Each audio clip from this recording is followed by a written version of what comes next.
I didn't flinch when she slapped the wine glass out of my hand. I simply watched it fall, the dark Merlot staining the white tablecloth like a warning. The roast was still steaming. The candles still flickered. But the room had already turned cold. "You don't pour here," she said. My daughter-in-law's voice rang sharper than the shatter. "And my son?" He just looked down at his plate. Not a word. Not even a glance. After carrying him through cancer scares and college debt, after signing over part of my house to help them get started, I was being asked to stay in my place, at a table I had built. All right, before we dive into this crazy story, do me a favor. Subscribe and tell us where you're watching from. The table was set too perfectly for what it would become. Candles flickered between polished dishes, the kind of warm glow Marilyn Hayes always believed could make people kinder, even if only for an hour. She'd chosen the meal carefully, her son's favorite roast, the same she'd made on his college graduation night. Old traditions felt like safety, but tonight, safety was an illusion. Sophia arrived in a perfume cloud and irritation. The woman's heels clicked like punctuation marks across the tile, each step saying, "Mine, mine, mine." Ryan followed, his voice too soft to bridge the tension already growing between them. Marilyn smiled anyway. That was what she'd always done: smooth edges, fill silences, keep the peace. "Wine?" Marilyn asked, lifting the bottle she'd brought from her cellar, a 2014 Merlot that had waited years for an evening that mattered. Sophia's chair scraped as she sat. "Sure," she said, without looking up, scrolling on her phone. "Just not too much." Marilyn tilted the bottle, steady hand, graceful pour, 1, 2, 3 ounces of calm. But as she started to top off Sophia's glass, the younger woman's hand came out of nowhere, sharp as a slap. "Stop pouring!" Sophia snapped. The bottle wobbled, and a dark drop hit the white tablecloth like blood. Ryan froze halfway between serving dishes. No one breathed. Marilyn steadied the bottle, her heart thudding so hard she could hear it over the ticking wall clock. I said stop." Sophia's voice cracked the air. She pushed the glass away. Then, as if to punctuate her own anger, she lifted it again and hurled it. The crystal hit the floor in front of Marilyn's chair. Shards sprayed across her sensible shoes, a few catching the candlelight like tiny sparks. The sound was quick but final, the kind of sound that doesn't echo. It just ends. Ryan didn't move. He didn't speak. He just looked at the mess, then at his mother, like a child caught between two burning buildings. "Ryan," Marilyn said softly, but he didn't answer. Sophia crossed her arms, her expression not of guilt but irritation, as though someone had interrupted her television show. "It's your fault for not listening," she muttered. Marilyn felt a tremor in her hand, not from fear but disbelief. How quickly a simple dinner could tilt into something ugly. She bent down, gathered a few large pieces of glass, then stopped herself. There was no point cleaning it up. Some messes deserve to be seen.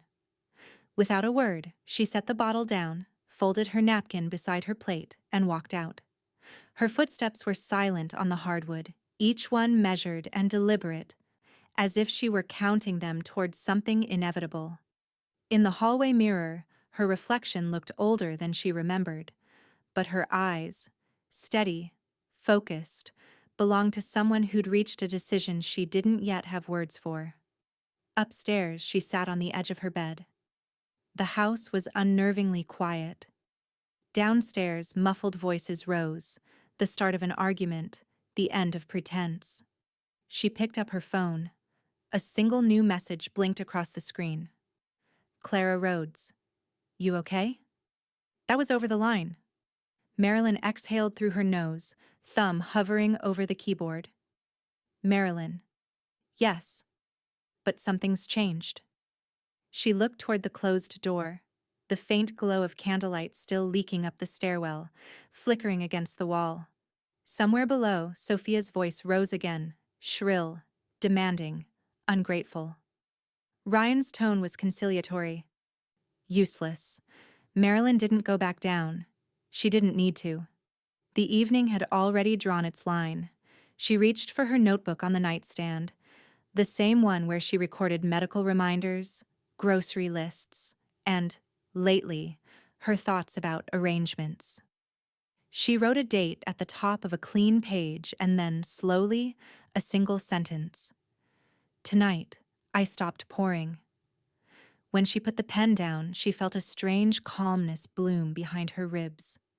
Something had broken, yes, but not her. The sound of laughter floated faintly from below, brittle and forced.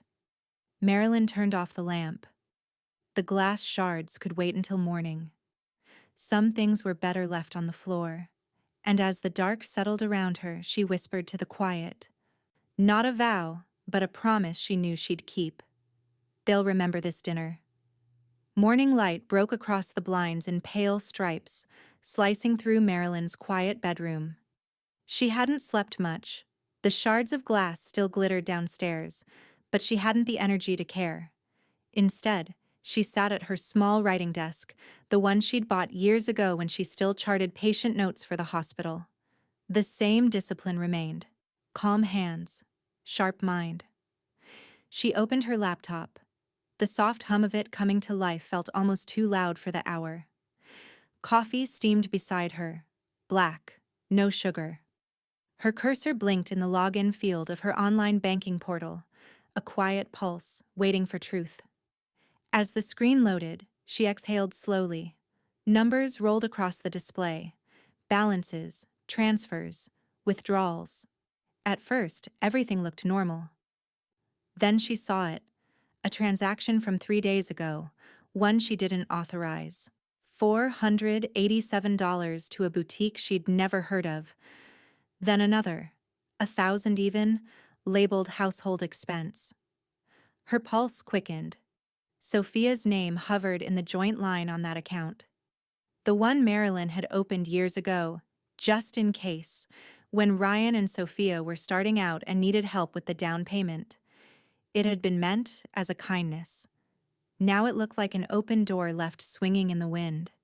Her fingers tightened on the mouse. She scrolled through the statement, line after line of small betrayals, brunches, spa payments, online purchases shipped to Sophia's address, and all of it under their shared account. Marilyn sat back, eyes narrowing. The anger wasn't hot. It was cold, deliberate, the kind that burns cleaner. She reached for her phone, tapped the contact labeled Tina Park, bank manager. Tina had been her banker for years, steady, discreet, and too professional to gossip. The line rang once. Tina Park speaking. Tina, it's Marilyn Hayes. Good morning, Mrs. Hayes. What can I do for you? Marilyn took a breath.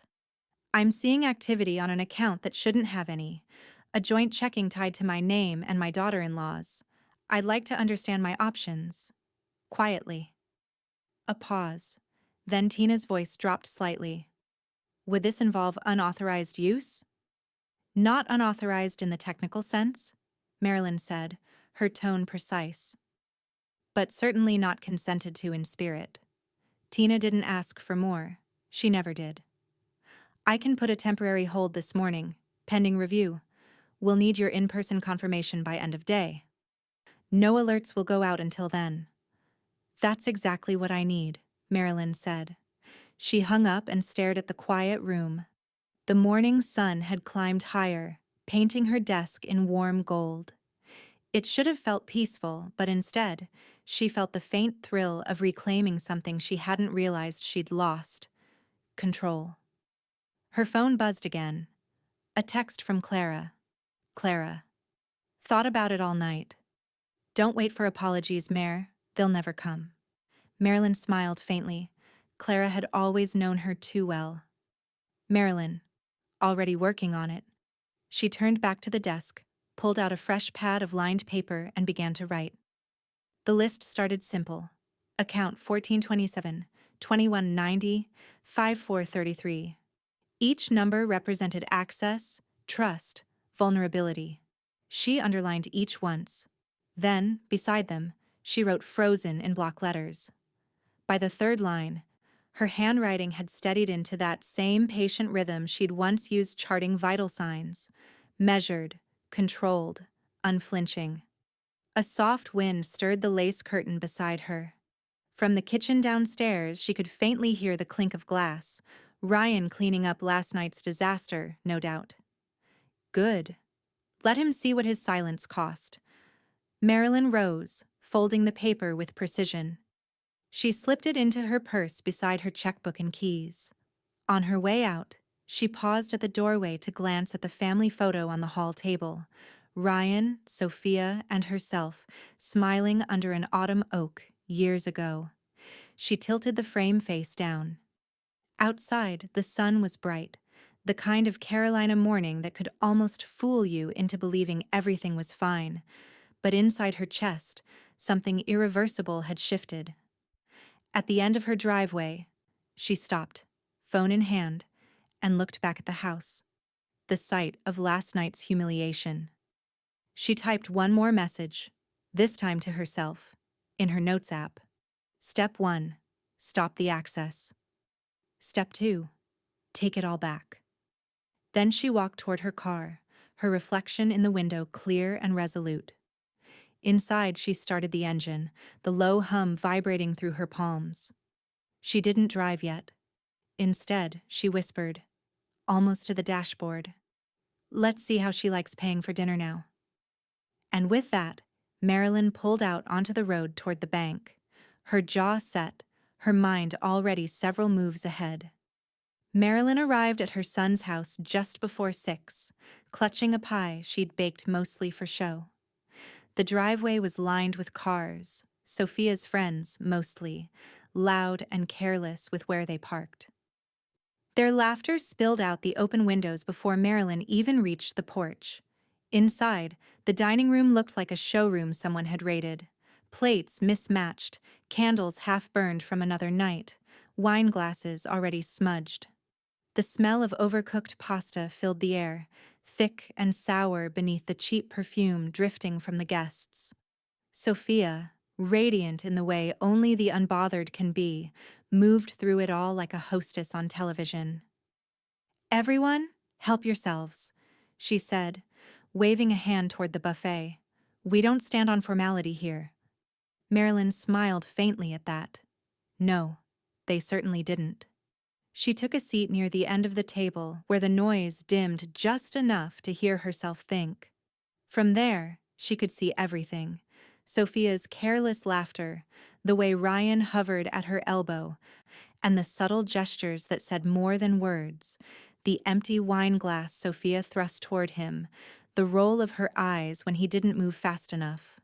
Clara sat across from Marilyn, pretending to focus on her salad but taking mental notes of every exchange. It was their silent agreement. Observe, remember, document. "So, Marilyn," one of Sophia's friends said through a mouthful of bread, "you must be so proud of them. New house, new car, that patio renovation. You helped a lot, right?"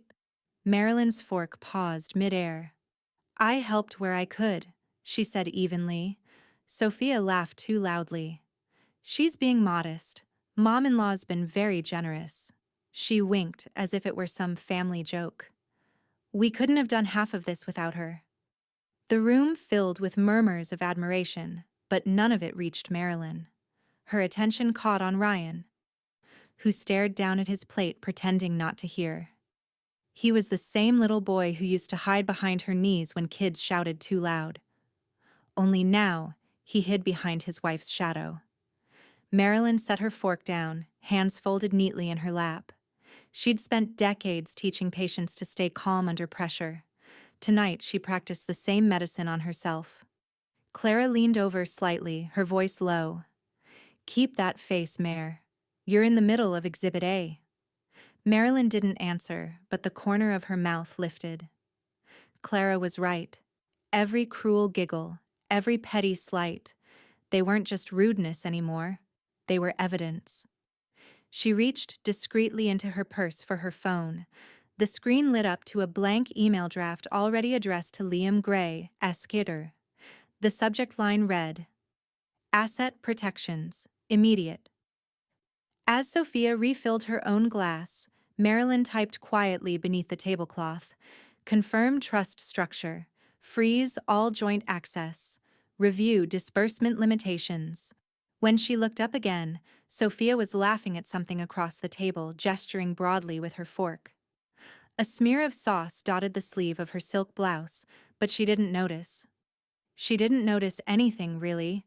Not the strain in her husband's posture, not the brittle quiet from the far end of the table, and certainly not the woman who had just set her legal undoing into motion with a few calm keystrokes. "Ryan," Sophia said suddenly, snapping her fingers, "could you grab the tiramisu? The one your mom brought last time? Everyone loved it." The way she said your mom made it sound like a footnote. Small. Obligatory. Ryan hesitated. "I think we finished that last week." Sophia shrugged. "Then order something. You've got the card." A flicker crossed Ryan's face. Guilt? Confusion? Maybe both. Marilyn saw it, and for the first time in years, she didn't rush to soften it. She wanted him to feel that sting. Clara caught her eye, lifted her wine in a quiet toast. "To boundaries," she mouthed. Marilyn returned the gesture with her water glass. Boundaries, indeed. By the time dessert was served, cheap store-bought cupcakes passed off as homemade, Marilyn had sent the email to Liam and received a one-line reply. "Understood. Let's begin Monday." She slipped her phone back into her purse just as Sophia burst into another fit of laughter over something trivial. The sound grated like metal on tile. Marilyn rose from her chair. "I think I'll call it a night," she said softly. "Oh. Come on," Sophia chirped. "The night's young." "Yes," Marilyn said, her tone almost kind. "But youth doesn't last forever." For a brief second, Sophia's grin faltered, unsure if she'd been insulted. Marilyn didn't wait to clarify. She collected her coat, nodded at Clara, and stepped out into the cool evening air. The door clicked shut behind her, muffling the chaos inside. Under the porch light, Marilyn pulled out her phone one last time. A new text blinked across the screen. From Liam this time. "We'll make sure they never touch another dime." Marilyn's reflection glimmered faintly in the dark window. She smiled. Small, private, unshaken. "Good," she murmured. "Let's see how they laugh at that dinner." At exactly 10:15 a.m., Tina Park clicked, "Confirm." The sound of the keyboard was soft, almost polite, nothing like the small earthquake it set off. A single command and the system whirred, locking Sophia Hayes's access across 3 linked accounts. Savings, checking, credit. All at once, the streams of entitlement went dry. Tina watched the confirmation window blink green, then folded her hands. "That'll do it," she murmured to herself. The monitor's glow reflected off her glasses, cool and precise. She'd handled plenty of quiet freezes before, but this one felt different, cleaner, justified. Across town, at a crowded bistro in downtown Charlotte, Sophia was midway through a performance. Her laughter carried above the lunchtime chatter as she waved down the waiter. "Let's just get another bottle," she said, her bracelets clinking. "We're celebrating." Ryan looked up from his phone, distracted. "What exactly are we celebrating?" Sophia smirked. "Survival, honey. After the week I've had, I deserve—" She stopped mid-sentence as the waiter returned with the card reader.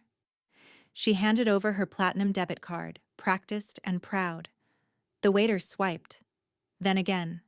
A flicker of confusion crossed his face. "I'm sorry, ma'am, it's not going through." Sophia frowned, waving her hand impatiently. "Try again, it's fine." He did. The same beep, the same red decline message. Ryan sat up. Is it the network? The waiter shook his head gently. It's being declined by the bank. I can try a different card? Sophia's cheeks flushed pink. She reached for her purse, rifling through it with quick, brittle movements. That's impossible. There's plenty of money in there. Try this one. Another card. Another decline. By the third, her voice sharpened. What the hell is going on? Ryan pulled out his phone, opening his own banking app. His brow furrowed as notifications began to ping one by one. Joint account frozen pending authorization review. Another from their savings. Then a third. Marilyn, he whispered. What? Sophia snapped. He turned the screen toward her. It says Mom restricted access. Sophia's chair scraped across the tile as she stood. She can't do that. Those are our accounts.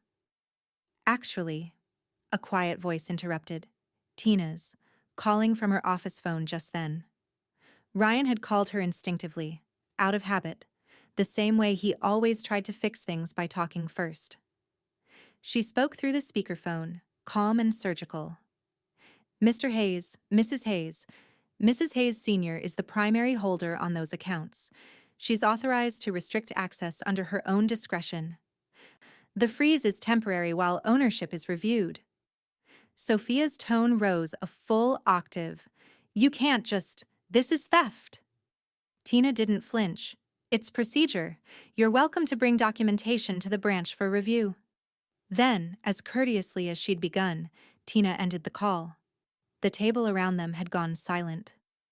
Sophia sank back into her chair, eyes burning. She did this to humiliate me, she hissed. Over dinner. Over nothing. Ryan didn't respond. He just stared at his untouched food, the muscles in his jaw working as if he were chewing words he couldn't swallow. Back in her home, Marilyn sat by the kitchen window, the afternoon sun glancing off the rim of her teacup. The kettle still hissed faintly on the stove. She'd been waiting for this moment, not with glee, but with the quiet satisfaction of someone finally setting a fracture right. Her phone buzzed once, a text from Clara. Clara. It's done. News already spreading. This is cold mare, but perfect. Marilyn smiled, a soft, knowing curve. She didn't reply right away. She reached for the radio instead, turning the dial until a classical station filled the kitchen with gentle strings. The world outside hummed with its usual noise. Lawnmowers, birds, the far-off bark of a dog. But inside, everything was still. Finally, she typed back. Marilyn. It's not cold, Clara. It's clean. She took another sip of tea, letting the warmth settle in her chest as she imagined Sophia's outrage blooming somewhere across town. A part of her wanted to pity the girl, but pity was what had gotten her here in the first place. Marilyn stood, rinsed her cup, and set it neatly in the rack. Her reflection caught in the window, steady, deliberate. Her phone buzzed again, this time from Tina. Tina. Freeze complete. Audit initiated. All access under review. Marilyn read the message twice, then locked her screen. The corners of her mouth lifted. Not in triumph, but in something quieter, steadier. She turned toward the staircase, the shadows stretching long in the afternoon light. For the first time in years, she felt untethered, and as she climbed, the faint sound of her own heartbeat aligned with a thought that carried her every step of the way. They'll feel the silence before they hear the storm. By Monday morning, the air in Charlotte carried the kind of crisp clarity Marilyn liked, unforgiving and exact. She arrived at Liam Gray's office just after 9, her folder of documents neatly tabbed and labeled.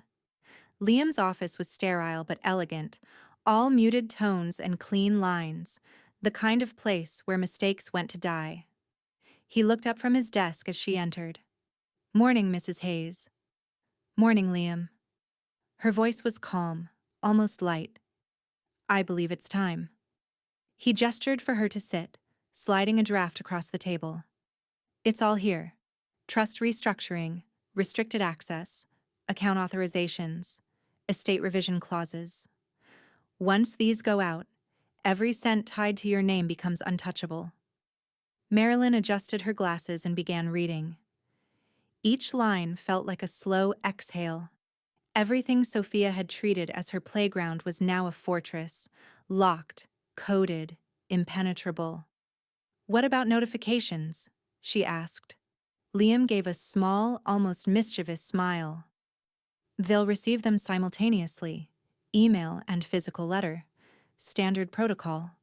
But the timing?" He tapped his watch. "I might have ensured it coincides with their lunch hour." Marilyn's lips curved.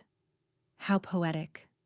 Across town, at that very hour, Sophia sat at her kitchen counter, laptop open, when the first email arrived. The subject line read, "Notice of Trust Revision and Restricted Access Authorization." She clicked it and froze. Her face drained of color as she scrolled through the dense legal language. Effective immediately. Sole fiduciary control. Reallocation of holdings. Revocation of access privileges. "Ryan," she shouted, "get in here." He appeared in the doorway, hair mussed, tie half knotted. "What's wrong?" "She's locking us out permanently." Sophia's voice cracked. "This isn't just a freeze. She's transferring everything to herself." Ryan read over her shoulder. His throat tightened.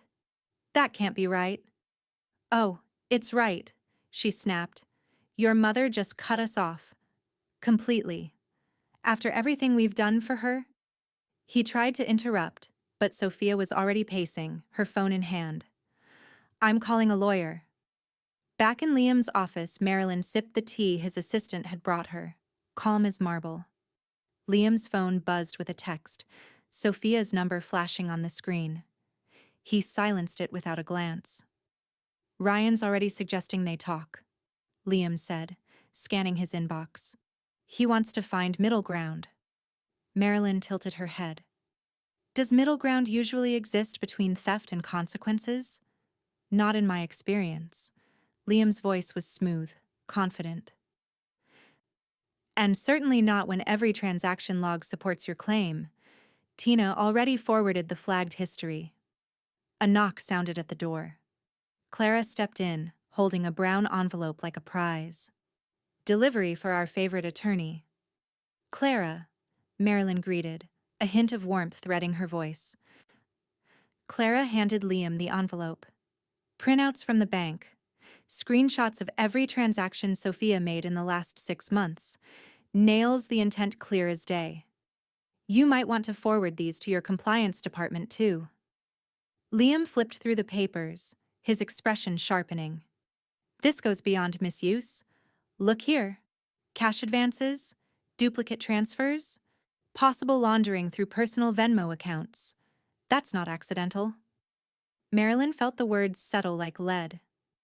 "Will that trigger anything?" "Yes," Liam said simply. "It already has." In the silence that followed, her phone vibrated.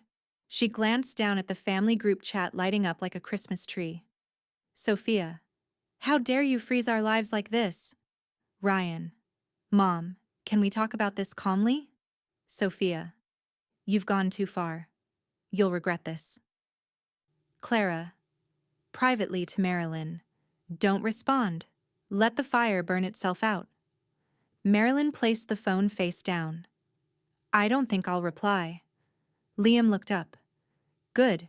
She's already doing most of the damage herself." He opened his laptop again, typing swiftly. "The bank's compliance team has just escalated it. One of her accounts is officially flagged for investigation. It'll be automatic now. Pattern of misuse, red flags on withdrawals. Nothing you need to lift a finger for." Marilyn's pulse barely moved. "So, the system that enabled her will now correct her?" "Exactly," Liam said, "cleanly and legally." Clara gave a low whistle. "That's what I call poetic justice." Marilyn stood, smoothing the front of her cardigan. "I'm not celebrating, Clara. I'm just making sure no one mistakes my silence for surrender." She turned to Liam. Send them the notices, every single one. He nodded, pressing send. Across town, a chime echoed from Sophia's phone, the screen filled with official headers and signatures: final, binding, irreversible. She hurled the phone across the room, the crash echoing like the glass she'd once thrown.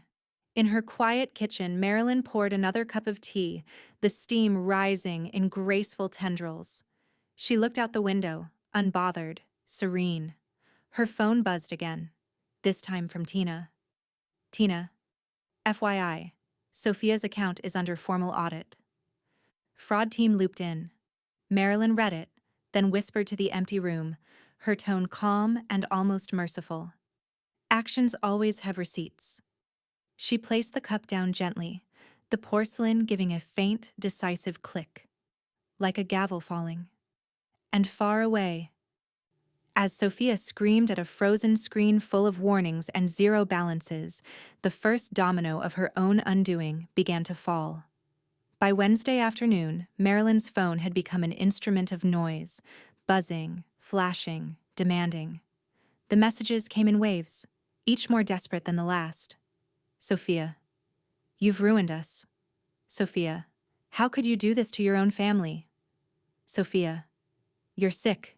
You need help. Sophia, you'll regret this when Ryan leaves you to rot alone. Each text arrived like a mosquito bite, persistent but powerless. Marilyn read none of them past the preview bubbles.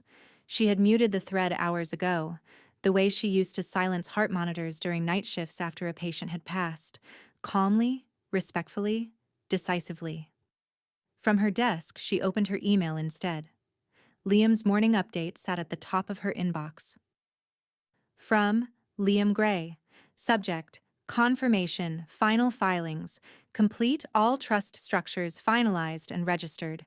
All joint access rescinded. All legal notifications served. Your estate is fully insulated.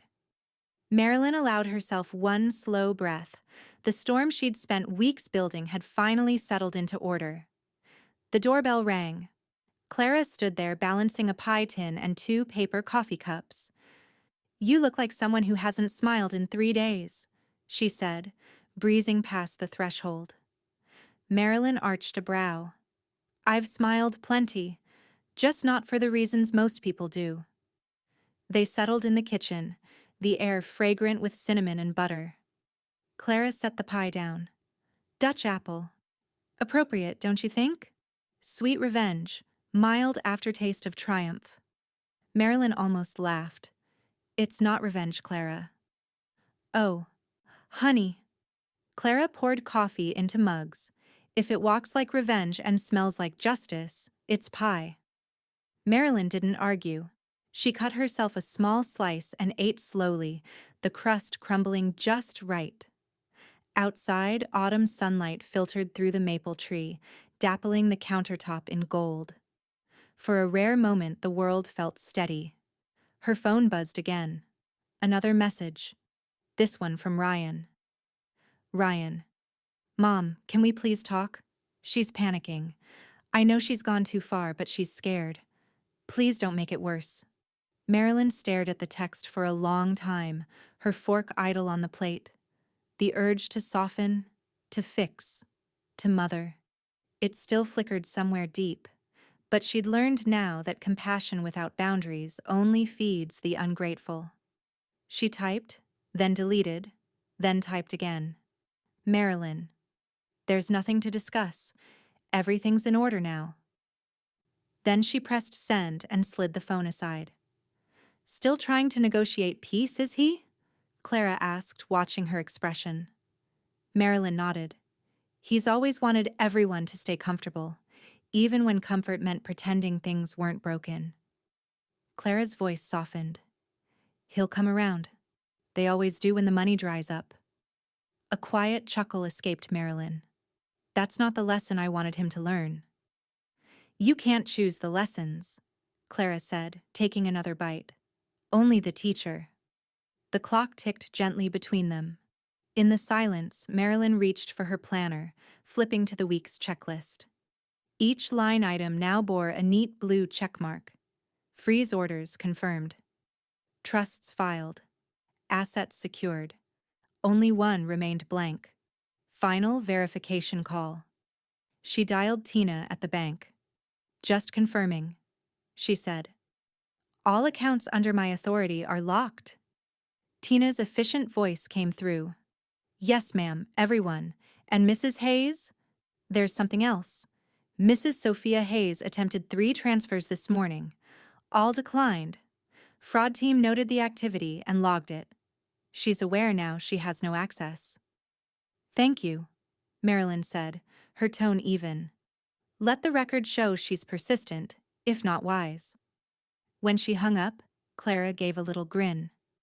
That sounds like closure. Marilyn stared out the window, where the sky was turning the shade of old silver. Closure, she echoed. Or clarity.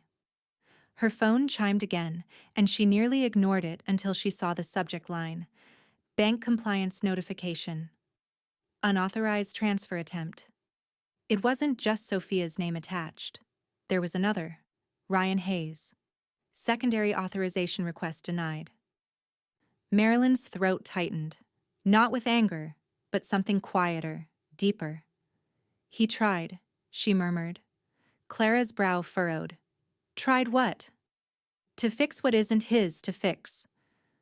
The weight of it hung between them, the son caught between guilt and loyalty, and the mother learning, finally, that guilt is only powerful if you let it in. Marilyn rose, carrying her empty cup to the sink. I'm done cleaning up other people's messes. Clara watched her for a moment, then nodded approvingly. Then I'd say dessert's over. Marilyn turned, her reflection sharp in the kitchen window. Her spine straight, her face serene. No, she said softly. Dessert's just beginning. Her phone buzzed again, but this time it wasn't Sophia or Ryan, it was Liam. Liam. Audit findings deepening. Fraud team requesting statements. Will update soon. Marilyn's gaze flicked toward the screen, the faintest chill tracing her arms. The work wasn't finished. Not yet. She smiled, slow and deliberate. Looks like the storm's changing direction. By Friday morning, the story had begun to ripple through the quiet corners of their suburban world. Not publicly, not yet, but in whispers. Sophia Hayes is lawyered up. Liam's text arrived at 7:42 a.m. sharp. Liam. She's retained counsel. Local firm. Nothing formidable.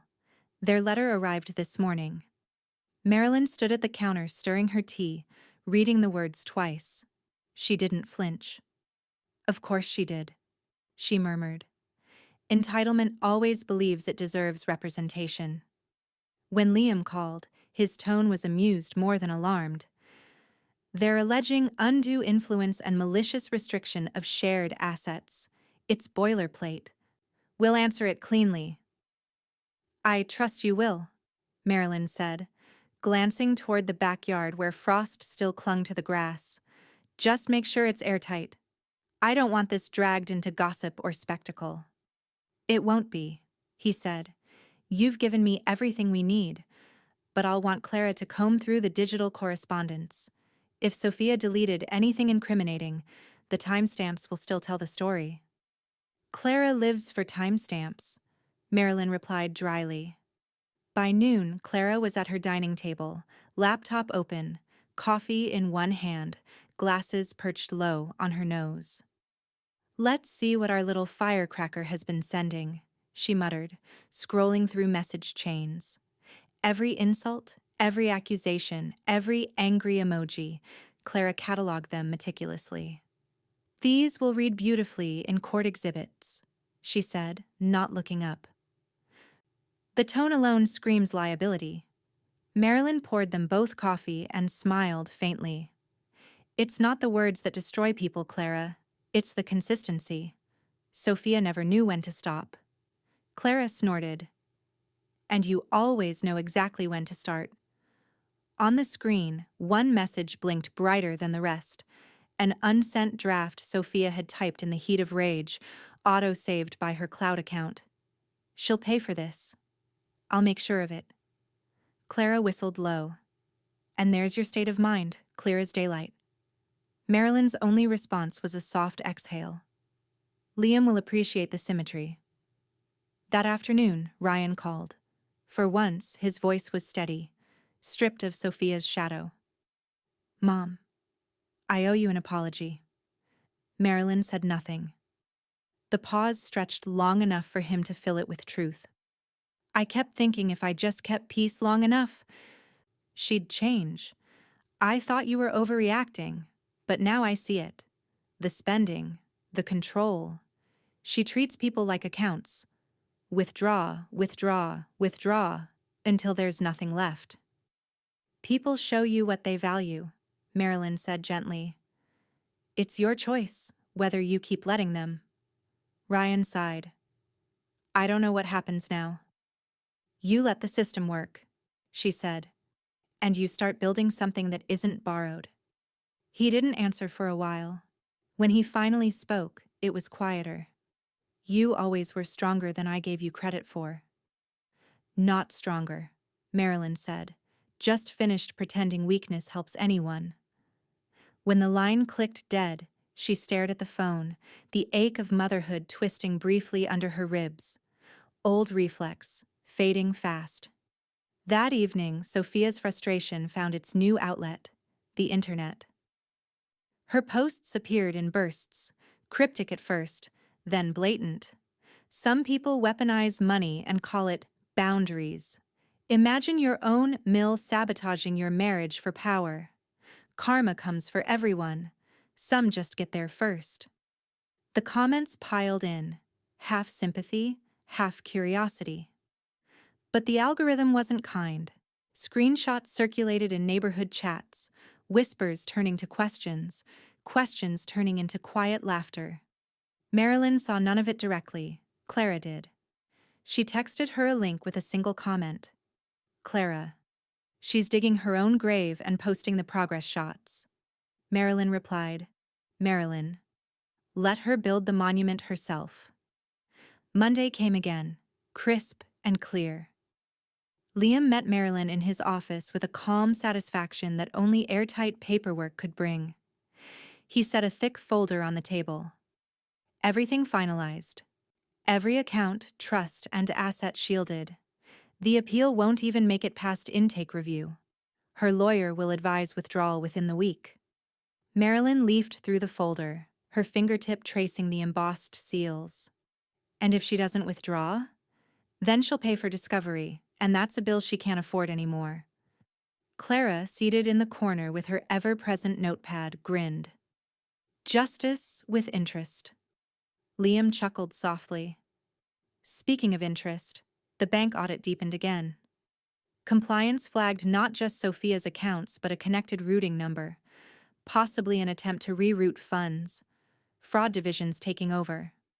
Marilyn's gaze sharpened. Connected how? Liam hesitated.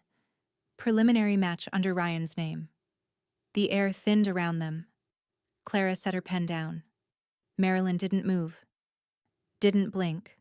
Only her hand tightened slightly against the table's edge. Handle it quietly, she said finally. He's my son, not collateral damage. Liam nodded, understanding the weight behind the words. Outside, the afternoon light dimmed into that soft gold haze that made the city look deceptively peaceful. Marilyn closed the folder, her reflection ghosting against the polished wood. Let's finish this, she said.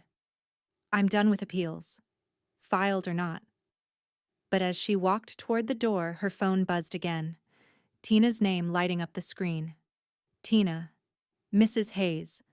The audit just expanded. You should see this in person. Marilyn stopped cold, thumb hovering over the screen. The faint hum of the office air conditioner filled the silence. She met Liam's eyes. Schedule me first thing tomorrow. The calm she carried began to shift, no longer quiet satisfaction, but a new, sharp awareness that the storm she started might have found a new target. Sunday came dressed in polite sunlight, the kind of warmth that pretends it can fix what civility cannot. The text had arrived early that morning from Ryan. Ryan, Lunch at the house? Just family.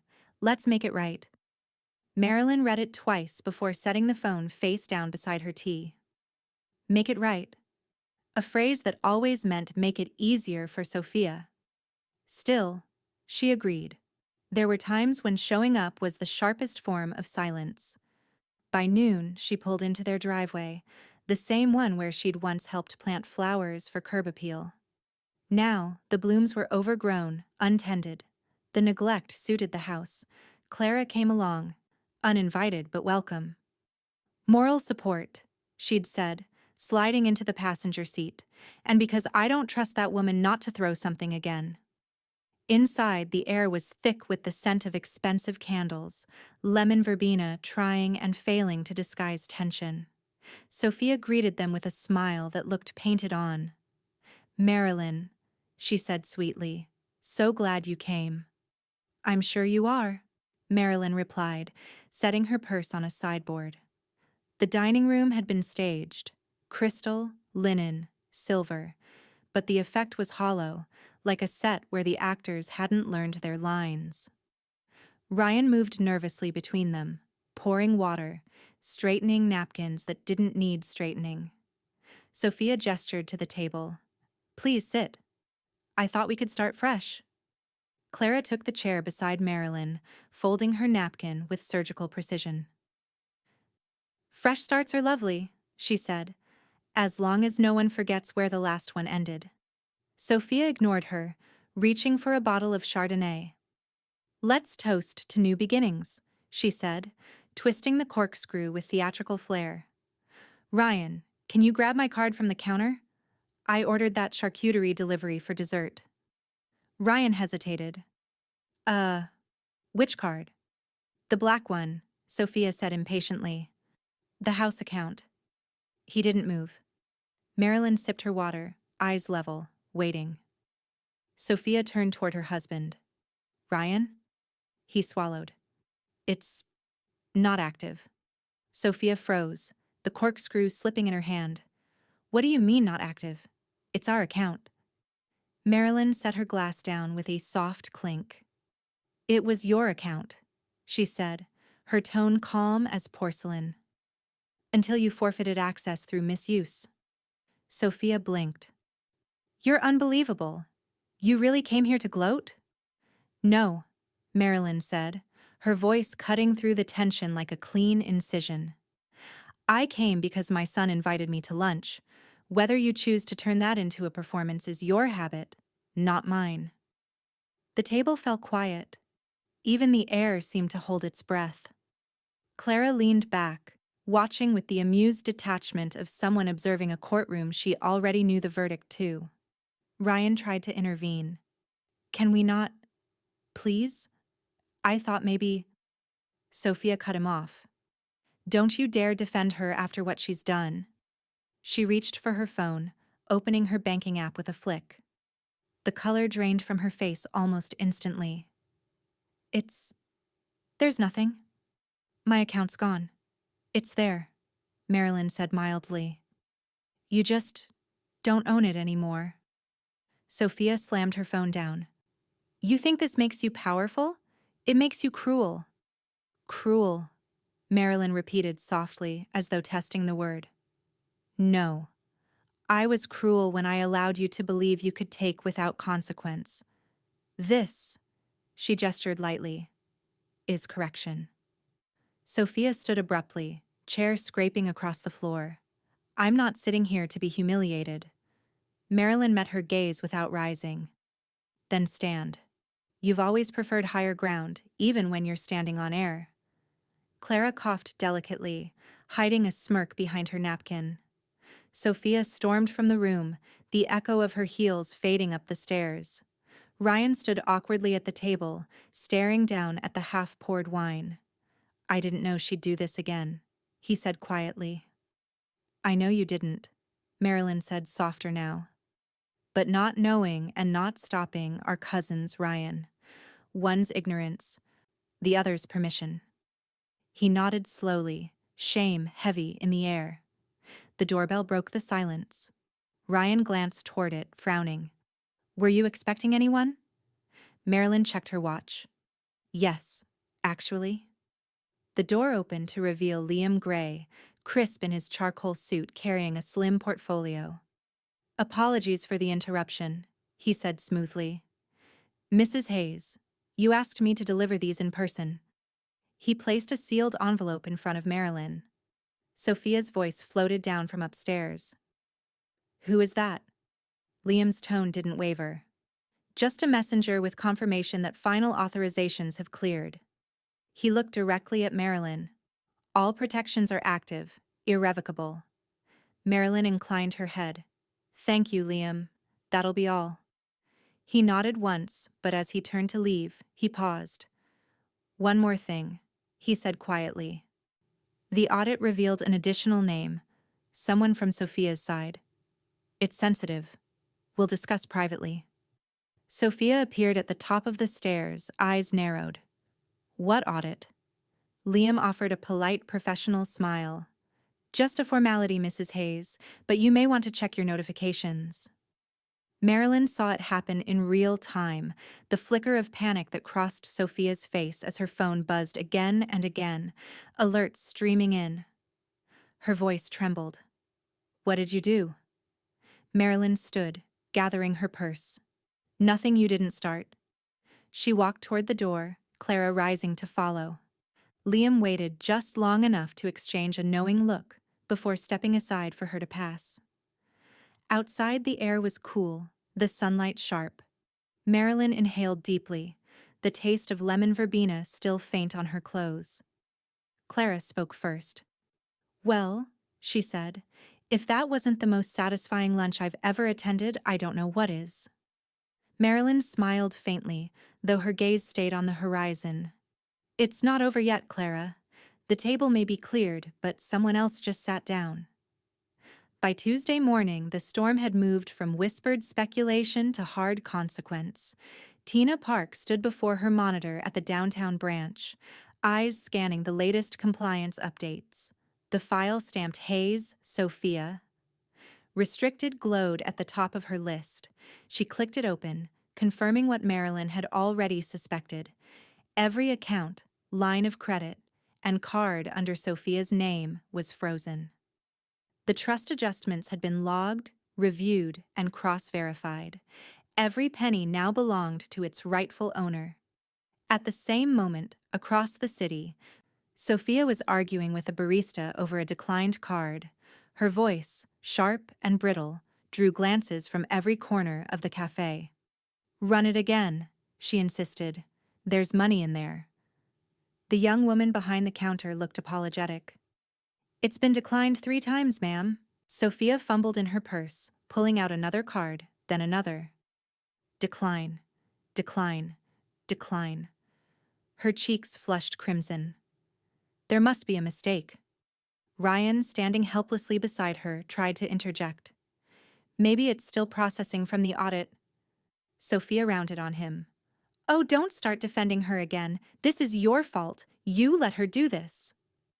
Ryan's jaw clenched. She didn't do it, Sophia. You did. The words landed like a slap. For a heartbeat, neither spoke. Then Sophia gathered her things, her movements jerky. You can pay, she hissed. You always do. But when Ryan swiped his own card, the screen flashed red again. Transaction denied. He froze. That's not possible. Sophia's eyes widened, panic blooming.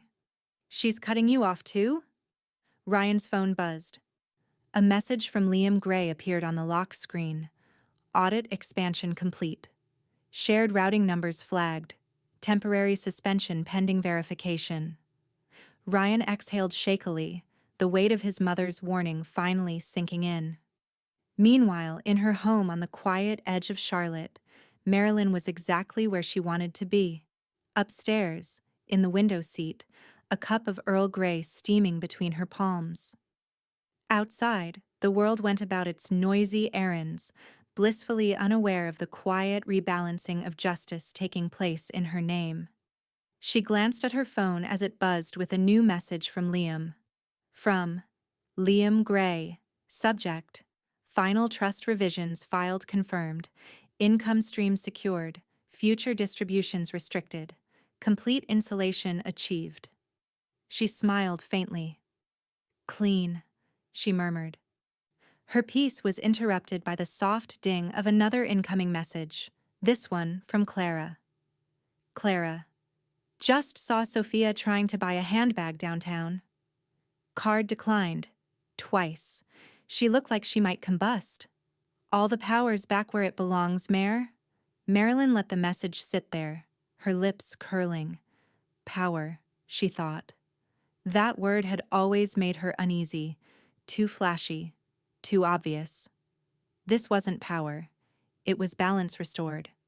Downstairs, her kettle began to whistle, the sound threading through the house like punctuation at the end of a chapter. She rose, her movement measured, and poured another cup of tea. For the first time in months, her hands didn't shake. Across town, Sophia's fury was finding new oxygen online. Her social media, once filled with brunch photos and charity galas, had transformed into a storm of accusation. You can't silence truth with paperwork. Some people hide behind lawyers and call it justice. She'll regret this. Everyone will know what she really is. The comments came fast, some sympathetic, most skeptical. Within hours, one post crossed a line. I swear, if she keeps pushing me, I'll make her life miserable. It was deleted minutes later, but not fast enough. Someone had already taken a screenshot. By evening, the message had circulated to Liam's inbox, forwarded from the bank's security liaison with a subject line that made his stomach tighten. Potential threat communication, refer to counsel. He called Marilyn immediately. She posted something serious this time, he said, a direct threat. The bank's legal team forwarded it to law enforcement as a precaution. It's protocol. Nothing you need to worry about, but they'll want a statement. Marilyn set her cup down, steady. A threat? Yes, Liam confirmed. It's out of her hands now. Digital forensics will verify authorship. There'll likely be a formal inquiry. Silence lingered for a moment. Then Marilyn spoke, her tone cool and resolute. So she's finally run out of things to spend and found something to lose. Her credibility, Liam said, and possibly more. From the background of the call, Marilyn heard Clara's voice. She'd arrived again, unannounced as always. Tell him, Clara called out. Tell him it's poetic symmetry. She threw a glass. Now she's throwing threats. Same tantrum, different weapon. Liam's quiet chuckle carried through the line. I'll make sure the paperwork reflects that. Marilyn walked to the window, watching the sunset bleed over the rooftops. The world outside looked the same as it always had, but she could feel the shift deep down, the quiet hum of balance being restored, one consequence at a time. Her phone buzzed once more, this time with a notification from the Charlotte Police Department portal. Digital harassment report filed, case initiated. She smiled faintly, more tired than triumphant. You can't threaten what you no longer control, she said softly to the glass. Behind her, Clara uncorked a new bottle of wine. To endings, she declared. Marilyn turned, her voice calm but certain. Not endings. Just the part where they stop mistaking kindness for permission. And as the last light faded across the city, Marilyn took her tea upstairs. The sound of her own footsteps steady and unhurried, unaware that Sophia's words had already summoned more than attention. They'd summoned evidence. Thursday morning came soft and golden, the kind of Carolina morning that made even old houses seem forgiving. The scandal, the threats, the noise, they'd all settled into something distant, something Marilyn could finally observe rather than endure. She slipped on her gray cashmere cardigan, the one Ryan had given her years ago when gifts still meant thought, not obligation. Today wasn't about lawyers or banks or Sophia. It was book club day, a small, calm ritual that had survived everything else. The meeting was at Clara's house, where the scent of coffee and lemon bars greeted her at the door. The women, 6 of them, all retired professionals, were already gathered around the oak table, novels stacked beside plates of pastries. "Marilyn," called one of them, waving her over. "You look wonderful. Lighter." Marilyn smiled as she took her seat. "I suppose I finally stopped carrying what wasn't mine." Clara slid a mug toward her, eyes bright. "That's one way to put it. You've never looked more in control, Mare. Like someone who's finally found the off switch to chaos." Marilyn chuckled softly. "Control's an illusion, Clara. But peace? That one you can earn." They began discussing the book. Something domestic and wistful, but the conversation inevitably drifted. Charlotte was a small city, and gossip, when dressed in polite tone, passed for curiosity. "Have you seen Sophia lately?" asked Sandra, the group's softest voice. Clara smirked before Marilyn could reply. "Only in the paper. Apparently, she's learned that online tantrums are less charming when they come with police citations." A few gasps, one stifled laugh. Marilyn simply stirred her coffee. "I hope she learned something from it." Clara raised a brow. "Forgiveness?" "Perspective," Marilyn said. "Forgiveness comes later, if it comes at all." The room went quiet for a moment, admiration disguised as politeness. Clara broke the silence with a grin. "Let's just say, if they ever form a book club for women who've reclaimed their sanity, you're the first guest speaker." Laughter rippled through the room. When Marilyn returned home that afternoon, the air felt lighter, the stillness less lonely. She set her bag on the hall table, passing the family photograph she'd left face down months ago. For a moment she hesitated, then turned it upright again. The smiles inside the frame looked frozen in another lifetime. Her laptop chimed. An email from Liam waited. From Liam Gray. Subject: Final confirmation. All trusts and accounts fully secured, estate and charitable provisions in place. Sophia Hayes flagged as restricted contact across all financial entities. You're untouchable, Marilyn. Enjoy the quiet. She leaned back in her chair, reading the last line twice. Enjoy the quiet. It was the kind of advice that used to make her restless, but now, it felt like permission. She looked out the window toward her small garden, where the hydrangeas were starting to turn. For years she'd meant to donate part of her savings to the local literacy fund, but she'd always put it off. Maybe it was time. Money meant nothing without intention. She pulled a fresh sheet of stationery from the drawer and began to write. To the Charlotte Women's Literacy Foundation. In honor of the women who taught me to read, think, and reclaim, please accept this donation, quietly and without acknowledgement. Some victories don't need to be seen to exist.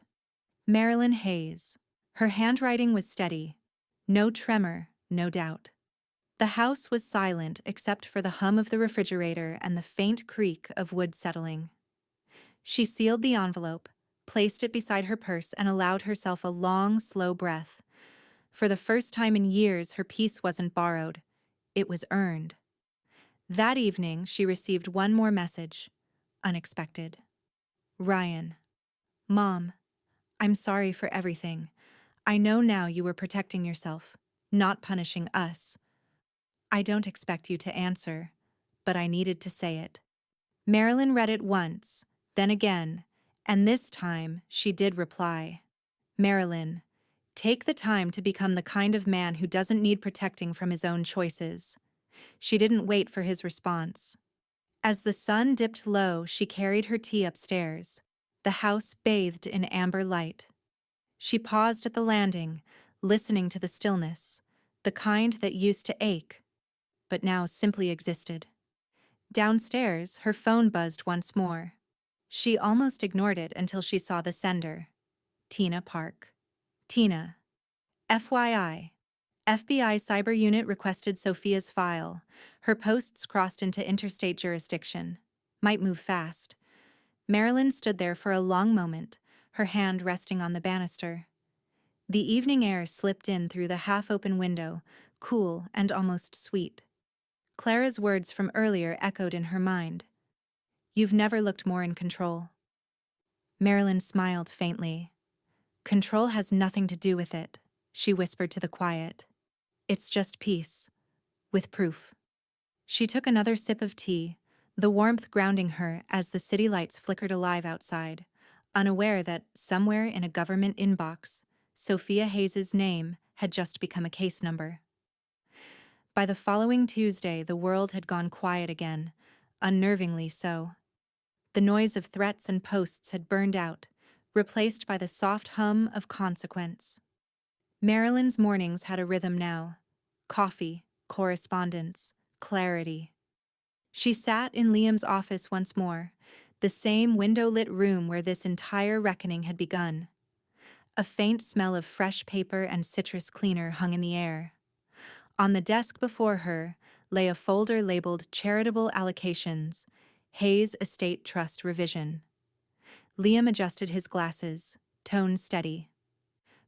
"These are the final philanthropic designations: the Women's Literacy Foundation, the Nursing Scholarship Fund, and the Charlotte Food Program, all protected under irrevocable clauses. No family member can contest them." Marilyn nodded, flipping through each document with methodical calm. "And if they try?" "They won't succeed," he replied, almost smiling. "Every donation is under your sole authority. You've built something watertight." Marilyn looked up at him. "That's what I wanted. Clean lines, no loopholes, no apologies." He studied her for a moment, then said quietly, "You know, most people come to me to win. You came to me to end. There's a difference." Marilyn's lips curved faintly. "Winning implies a game. I don't play games anymore." A soft buzz interrupted them. Liam glanced at his phone, then passed it across the desk. "Your daughter-in-law's still calling. Third time this week." The screen lit up with Sophia Hayes. Incoming call. Marilyn let it ring. When the voicemail tone cut in, she reached across and ended the call manually. Voicemail suits her. It gives her time to hear her own echo. Liam couldn't help a low laugh. "You don't even have to answer to have the last word, do you?" "I don't need the last word," Marilyn said. "Just the final decision." That afternoon, Clara arrived at Marilyn's house carrying a clipboard instead of pie, a clear sign she meant business. "If I'm going to be your informal executor, we're updating contingencies," she said, dropping her bag on the counter. Marilyn raised an eyebrow. "You already made me write my funeral playlist last month, Clara. What else is left?" "Oh, please," Clara said, pulling up a chair. "You've got trusts, you've got donations, but you haven't made provisions for what happens if someone tries to help after you're gone. People get creative when money disappears." Marilyn chuckled softly, stirring her tea. "You mean, if Sophia suddenly finds religion and starts weeping on courthouse steps?" "Exactly," Clara said, scribbling. "So we're setting up a posthumous clause. If anyone contests your trust, they lose access to their own inheritance, if any remains." "Perfect," Marilyn said. "Make sure it's written in plain English. I want no one pretending they didn't understand." Clara grinned. "You've got that sharpness again. You should bottle it and sell it to widows." Marilyn's smile didn't fade, but her tone softened. "It's not sharpness, Clara, it's focus. For too long I gave too much meaning to guilt." Clara looked at her closely. "You really do feel free, don't you?" Marilyn nodded. "For the first time, I'm not managing anyone else's mess. I'm just redirecting the good." She reached for the envelope she'd sealed the night before, the donation letter to the Women's Literacy Foundation, and held it out. "Would you drop this at the post office for me?" Clara took it gently. "Anonymous, as always?" "Always," Marilyn said. "The point isn't the credit, it's the clean handoff." That evening, as dusk spilled over the neighborhood, Marilyn sat in her study surrounded by open ledgers and neatly labeled folders. Her phone buzzed once more. A text from Ryan. Ryan, I heard about the donation. You're doing good things, Mom. I'm proud of you. No preamble, no plea. Just words that read like peace offering and apology rolled into one. Marilyn smiled faintly, typing back. Marilyn, goodness is easier when you stop asking permission to do it. She set the phone aside and looked out the window. Streetlights were blinking on one by one, the world returning to its ordinary pulse. Her computer chimed with a new email notification. She opened it, expecting a receipt or a bank statement, but it wasn't from any financial institution. From Confidential Notice. Justice.gov. Subject, Case Update. Hayes, Sophia. Dear Mrs. Hayes, we appreciate your cooperation regarding recent inquiries. Please be advised that formal interviews may be scheduled in the coming weeks regarding additional evidence discovered in the ongoing investigation. Marilyn read the lines twice, her pulse slowing but steady. Additional evidence. The phrase settled heavily in the quiet room. Downstairs, Clara's voice called out from the kitchen. Everything all set for tomorrow? Yes, Marilyn replied automatically. Everything's in order. But even as she spoke, her eyes lingered on the glowing words across the screen. Her reflection shimmered faintly in the glass, composed, unflinching, but curious. She whispered, almost to herself, what else did they find? The question hung in the air like unfinished music, soft but unavoidable. She closed the laptop slowly, the weight of peace meeting the shadow of consequence. The evening air carried the first whisper of autumn, cool enough to draw sweaters over shoulders, but gentle enough to leave the windows open. Inside Marilyn's house, soft jazz played from a corner speaker, blending with the clinking of glasses and the hum of familiar voices. Her dining table, once a stage for tension and accusation, now glowed with simple elegance, taper candles, fresh hydrangeas, and her mother's china, each plate placed with deliberate care. Tonight wasn't about grandeur, it was about reclamation. Clara hovered near the punch bowl, ladling drinks into crystal tumblers. If peace had a flavor, this would be it, she said, passing one to Marilyn. You really did it, Mare. You turned a battlefield into a dinner party. Marilyn smiled, her eyes soft but alert. No battles tonight, just gratitude. Gratitude's overrated, Clara said with a smirk. I'm here for satisfaction. Laughter rippled across the room.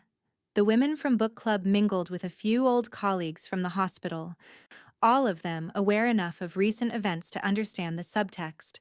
Marilyn wasn't celebrating revenge. She was celebrating release.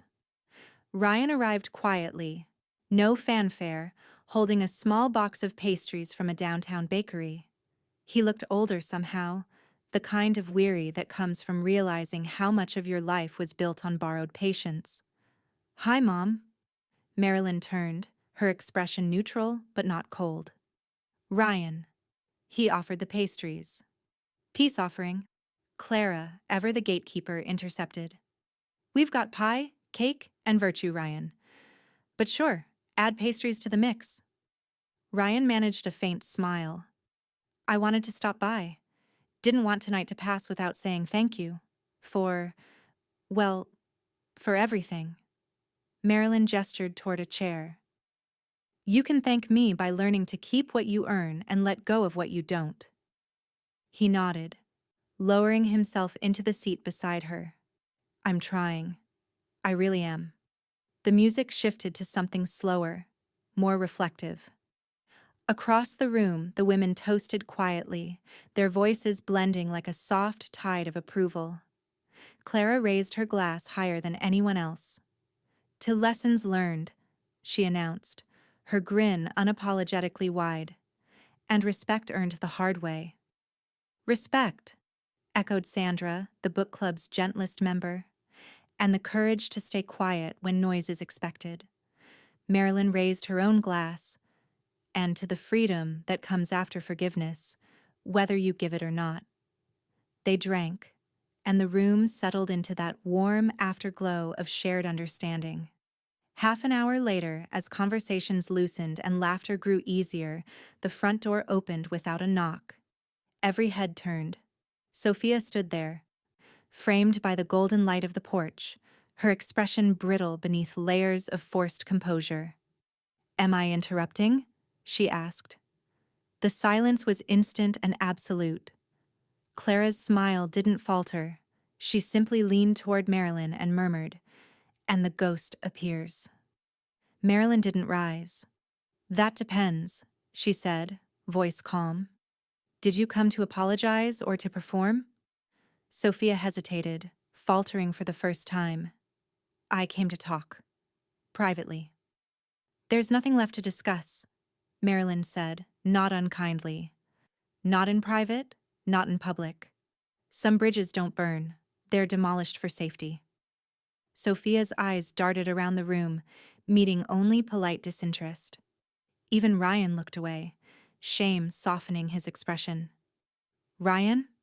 she tried. He stood slowly. "Sophia, please, just go home." Her face tightened. "You're all enjoying this, aren't you?" Clara set down her glass with a click. "Enjoying peace, dear. You should try it sometime." The remark landed like a velvet slap. Sophia's posture stiffened, and for a moment she seemed about to lash out, but the words never came. Instead, she turned on her heel and left, the door closing behind her with a hollow finality. The room exhaled as one. Ryan's shoulders sagged. "She'll never change." Marilyn studied him quietly. "Change isn't required. Distance is." He nodded, tears threatening but unspilled. "I understand now." She reached over, touched his hand once, brief, deliberate. "That's all I needed." Later, after the guests had gone and the candles had burned low, Liam arrived with a single envelope tucked under his arm. "Sorry to intrude," he said, stepping inside. "Just wanted you to have the final confirmations in hand." He handed her the documents. "Everything's filed. State, federal, charitable. You're completely clear. No pending ties, no contested clauses. It's official." Marilyn placed the folder on the table beside the half-empty wine glasses. "Thank you, Liam. You've given me something no one else could." "What's that?" he asked. "Finality," she said simply. Clara, who was rinsing dishes at the sink, called over her shoulder. "Finality and champagne, two things best enjoyed together." They laughed softly. The world, for once, felt manageable. As the night drew quiet, Marilyn lingered at the window, glass in hand, watching the reflection of her guests fade into memory. The house was peaceful again, the kind of peace she used to envy in other people's lives. Her phone buzzed once on the counter. A new message. "Unknown number. Mrs. Hayes, this is Agent Willis with the DOJ Cyber Division. We'll need to schedule an in-person interview regarding recovered correspondence linked to the Hayes inquiry. Please confirm availability." Marilyn set the wine glass down slowly, her heartbeat steady but her breath catching just slightly. In the glass reflection, she caught her own gaze, composed, unshaken, but her eyes betrayed a question she didn't voice aloud. "What correspondence?" she whispered. The candlelight flickered once, then steadied. Outside, the crickets resumed their song, unaware that calm had just been redefined. By early October, Charlotte's trees had begun their slow shift toward amber and rust, but for Marilyn Hayes, the season brought only clarity. Her affairs were no longer a collection of numbers and papers. They were proof of intention. Every signature, every clause, every account now stood like a brick in the wall she'd built between herself and chaos. At Liam's office, she reviewed the final trust documents one last time. His assistant placed them neatly before her, a stack of embossed pages that seemed to hum with quiet finality. All assets secure, Liam said, sliding the pen toward her. Charitable contributions routed and logged. The estate is now fully insulated, both legally and financially. Marilyn's pen didn't tremble as she signed. It's strange, she said softly. The closer you get to peace, the quieter the world becomes. Liam smiled faintly.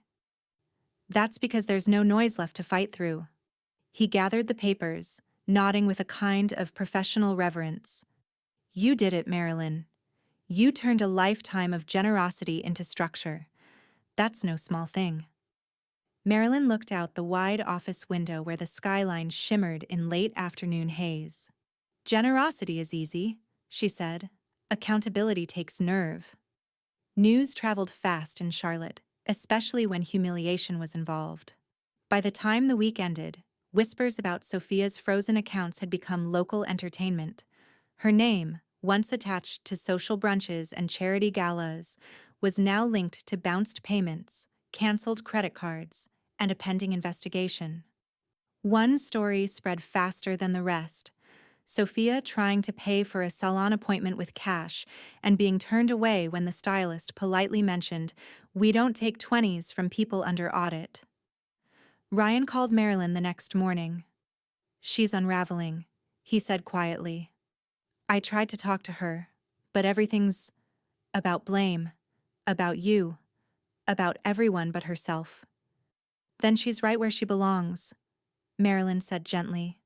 He hesitated. "I know you won't believe me, but I think part of her still thought she could fix it. That somehow you'd change my mind?" Marilyn finished. "No, Ryan. I stopped changing my mind the moment she threw that glass." Silence stretched on the line before Ryan spoke again, his voice subdued. "You were right, Mom. I see that now. You just handled it in a way I never could have." Marilyn smiled, though he couldn't see it. "You don't have to be me, Ryan. You just have to stop being what she made you."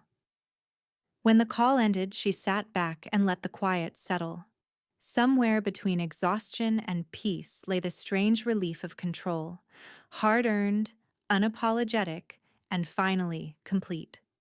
That weekend, Clara arrived as she always did, armed with coffee and commentary. "You're trending again, Mare," she said, waving her phone like a victory flag. Marilyn raised an eyebrow. "I sincerely doubt that." "Oh, you're not on social media, but the rest of us are. Local woman outsmarts fraud, rebuilds fortune, gives it away. It's the kind of story people love, vengeance with a halo."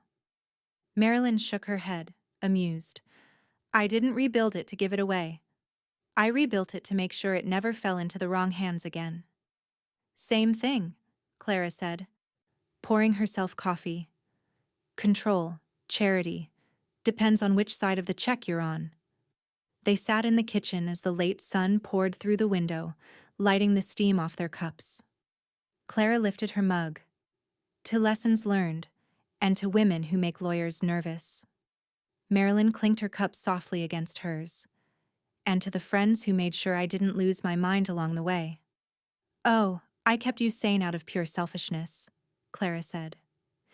"Who else was going to let me live vicariously through their scandal?" The two laughed, the sound light and real. For the first time, laughter didn't feel like armor. It felt like evidence of survival.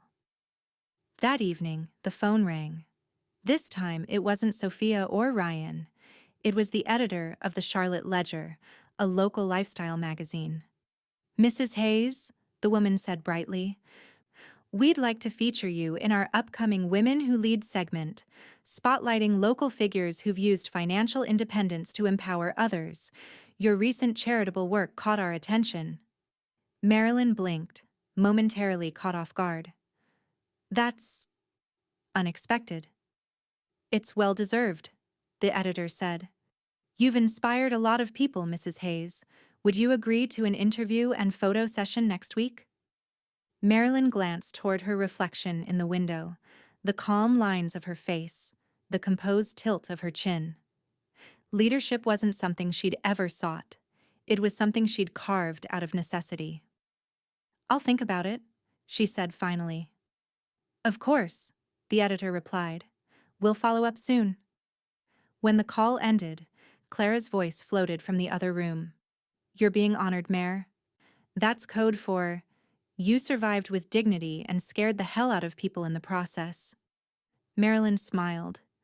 "Maybe, but I didn't do it for the applause." "Applause or not," Clara said, "people are watching, and maybe that's the real justice. They're finally seeing you, not the version of you Sophia twisted." Marilyn looked back out the window. The sky had gone a dusky violet, streaked with soft clouds that caught the last light. "Being seen," she said quietly. "That's a strange sort of revenge, isn't it?" Clara tilted her head. "Not revenge, Mare. Legacy." Later that night, Marilyn sat alone in her living room, a copy of the Ledger resting on her lap. The upcoming issue's preview had already gone online. From nurse to philanthropist, Marilyn Hayes on power, loss, and reclaiming control. She traced her name on the glossy page, thinking of how control had once been something she gave away too freely, to family, to fear, to guilt. Now it was hers, not because she demanded it, but because she stopped apologizing for it. The quiet of the house was steady, almost holy. Her phone buzzed on the side table. A new message from Agent Willis. "Agent Willis, Mrs. Hayes, thank you for your cooperation. One final clarification. May we discuss your correspondence with Mr. Gray prior to the asset revisions? Some of it appears to have been deleted." Marilyn's gaze lingered on the message. The calm she'd built began to pulse, slow and measured. Deleted correspondence. She took a sip of wine, letting it sit on her tongue before swallowing. "Deleted doesn't mean gone," she murmured. In the reflection of the glass, her own eyes met hers. Steady, calculating, unafraid. Outside, a soft wind rustled the trees, carrying the sound of change. By the time the Charlotte Ledger hit the newsstands, Marilyn's name had already spread beyond her zip code. What began as a quiet feature, an interview tucked neatly between society announcements and arts coverage, had taken on a life of its own. The headline read, "Marilyn Hayes, the quiet force behind Charlotte's new wave of philanthropy." The subtext was kinder still. From betrayal to benevolence, Hayes proves that control isn't cruelty. It's clarity. On the morning it ran, Clara arrived at Marilyn's door carrying 3 copies of the paper and a bottle of Prosecco. "Page 4, above the fold," she announced, waving one triumphantly. "Do you know how rare that is for someone who doesn't sell property or scandals?" Marilyn chuckled. "I suppose I've done a bit of both." "Exactly why I adore you," Clara said, plopping into the armchair. "You've turned common sense into legend." Across the room, the TV hummed softly with the morning broadcast. A local anchor, bright and polished, smiled into the camera. And in community news, retired nurse and philanthropist Marilyn Hayes is being recognized for her innovative estate planning and charitable outreach. Mrs. Hayes' story, of reclaiming her financial independence after a family dispute, has inspired residents across Mecklenburg County. Clara clinked her glass against Marilyn's teacup. "You hear that? You're officially inspiring," which, frankly, sounds exhausting. Marilyn smiled, her tone dry. "I'll endure it." But not everyone was inspired. In a dimly lit coffee shop across town, Sophia sat hunched over her phone, scrolling through article after article. Every headline felt like salt in an open wound. The public narrative was clear, and she was the villain in it. She'd tried, of course. She'd posted statements about misunderstandings, hinted at biased reporting, even alluded to legal missteps. But the internet had no sympathy left for her. each post filled with comments that ranged from skeptical to scathing. You had access to your emails accounts? That's shady. Maybe don't mess with nurses. They know how to stay calm under pressure. Sounds like karma finally paid its bill. By the end of the week, Sophia's online accounts went private. Her influence, social, financial, emotional, had evaporated. Ryan, meanwhile, had grown quiet. He'd withdrawn from their shared circle, stopped defending her in messages, and started spending nights at his office. When he called Marilyn one evening, his voice carried something new, resignation without resentment. They removed both of us from the financial oversight committee at the credit union, he said. Conflict of interest, apparently. Can't say I blame them. Marilyn listened, her tone even. You'll find freedom in the removal, Ryan. Sometimes being cut loose is the only way to float. He exhaled. You sound like you've already made peace with all of it. I did, she said. A long time ago. The rest of you are just catching up. That Friday evening, Marilyn hosted another dinner, but this one was different. Smaller, warmer, unburdened. The dining room that had once seen confrontation now radiated something closer to grace. The guest list was intimate. Clara, Liam, two of the book club women, and a representative from the Literacy Foundation. No drama, no ghosts at the door. Clara raised her glass halfway through the meal, eyes glinting. To women who waited their entire lives to be underestimated so they could enjoy proving everyone wrong. The table laughed, but Marilyn only smiled. To friendship, she said softly. Because revenge fades, but company like this doesn't. Speak for yourself, Clara quipped. I intend to gloat until my dying day. Laughter filled the room again. Even Liam joined in, uncharacteristically relaxed. When it died down, he leaned toward Marilyn and spoke quietly. For what it's worth, I checked this morning. Everything's airtight. Trusts, accounts, charitable filings. Even the DOJ inquiry will fade quietly. They're satisfied with your cooperation. Marilyn nodded. Good. I'd like my name to appear in print for better reasons from now on. Liam smiled. You've officially crossed the line from client to case study. I might teach a seminar on you someday. I'd prefer anonymity, Marilyn said, though there was a hint of amusement in her eyes. The night lingered sweetly after that. The conversation turned to books, vacations, and grandkids. The tension that had once haunted every corner of her home had evaporated, replaced by something steadier. Earned peace. As the guests departed, Clara lingered at the doorway, her hand resting lightly on Marilyn's arm. You know, Mare, I think the best part of all this isn't the money or the article or the justice. Marilyn tilted her head. Then what is it? You finally stopped explaining yourself to people who never deserved the explanation. Marilyn smiled, a rare softness in her eyes. That might be the only gift I've ever kept for myself. After the last light went out and the dishes were done, Marilyn poured herself one final glass of wine and sat near the window. The copy of the ledger lay open on the coffee table, folded to the feature that bore her photograph, her eyes steady, her posture strong, a caption beneath. A life rebuilt with quiet conviction. Her phone buzzed once, an email notification. From Agent Willis. Subject, follow-up inquiry. Mrs. Hayes, thank you for your time earlier this week. One more matter for clarification. Records suggest a transfer of minor charitable funds occurred via Mr. Gray's legal trust prior to formal authorization. Please confirm awareness. The wine glass stilled in her hand.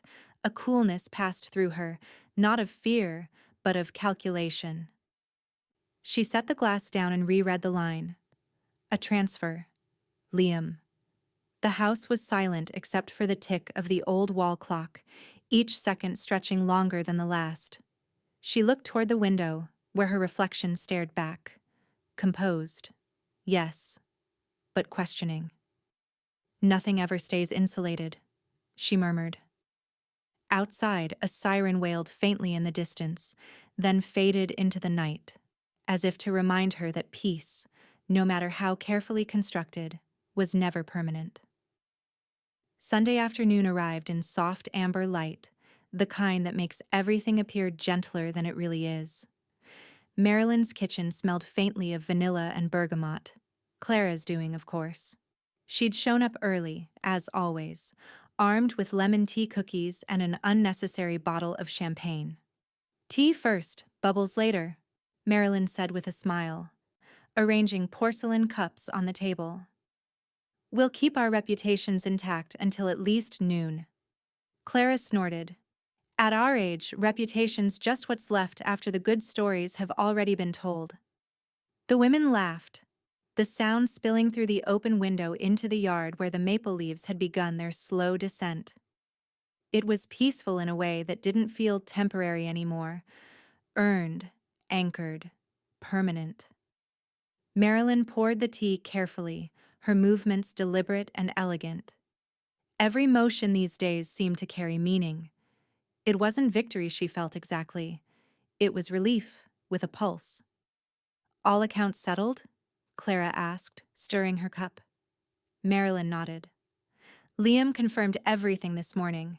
Charitable funds corrected, trust distributions finalized, the inquiries closed, and Sophia's name is officially blacklisted from any financial association with mine. Clara raised an eyebrow. Permanently revoked? Permanently, Marilyn said. By law, by design, and by choice. Then I'd call that dessert. Marilyn chuckled softly. You're obsessed with endings, Clara. No, Clara said, lifting her cup. I just like knowing the bill's been paid. They were still talking when Ryan arrived. No announcement, just the sound of hesitant footsteps in the foyer. He paused at the threshold, taking in the quiet scene before him. His mother and her friend, sunlight dancing off the teacups, laughter threading through the stillness like silk. Mom? He said softly. Marilyn looked up, her expression warm but guarded. Ryan, come in. He stepped forward, holding an envelope, creased, familiar. Liam asked me to drop this off. He said it's the last one. Marilyn accepted it without comment. The envelope bore Liam's tidy handwriting, final trust certification, executed. She placed it beside the tea tray and gestured to the empty chair. Sit. Have a cup. Ryan hesitated. I don't want to intrude. Clara grinned. Intruding's the only way men get anything done around here. Sit, honey. He obeyed, sinking into the chair across from his mother.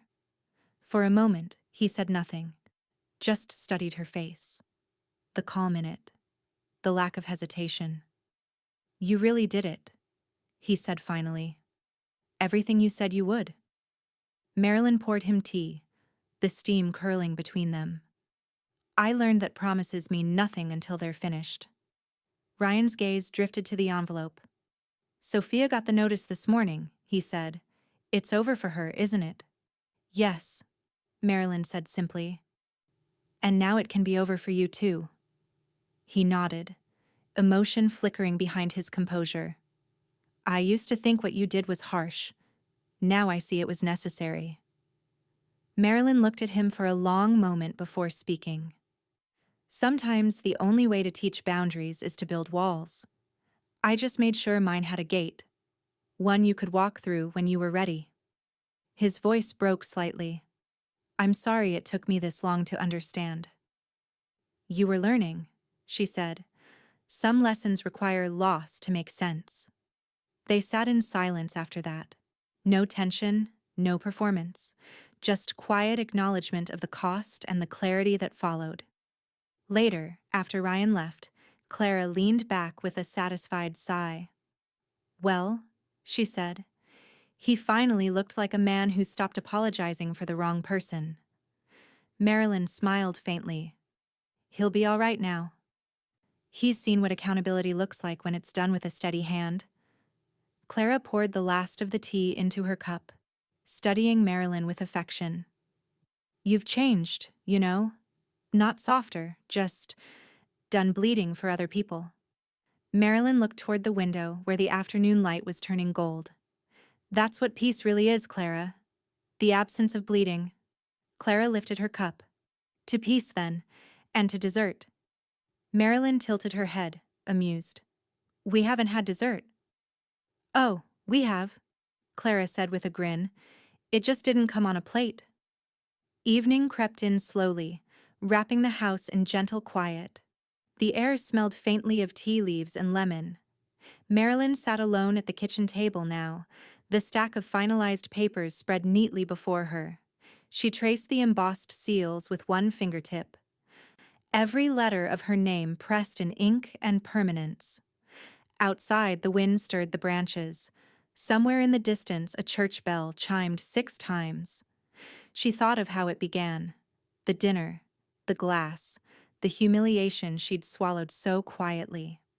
And now, years of restraint had ripened into a kind of justice that needed no applause. Her phone buzzed once on the counter, a final message from Liam. All confirmed. Estate closed. It's done. She smiled faintly. Yes, she whispered to herself. It's done. Marilyn rose, carried the last teacup to the sink, and rinsed it under cool water. The reflection in the window looked back at her. Older, wiser, unbreakable. As she turned off the light, she let herself say it, quietly, deliberately, the line that had lived beneath her composure all along. She threw a glass at me, Marilyn said to the empty room, her voice calm and steady. So I froze her account before dessert.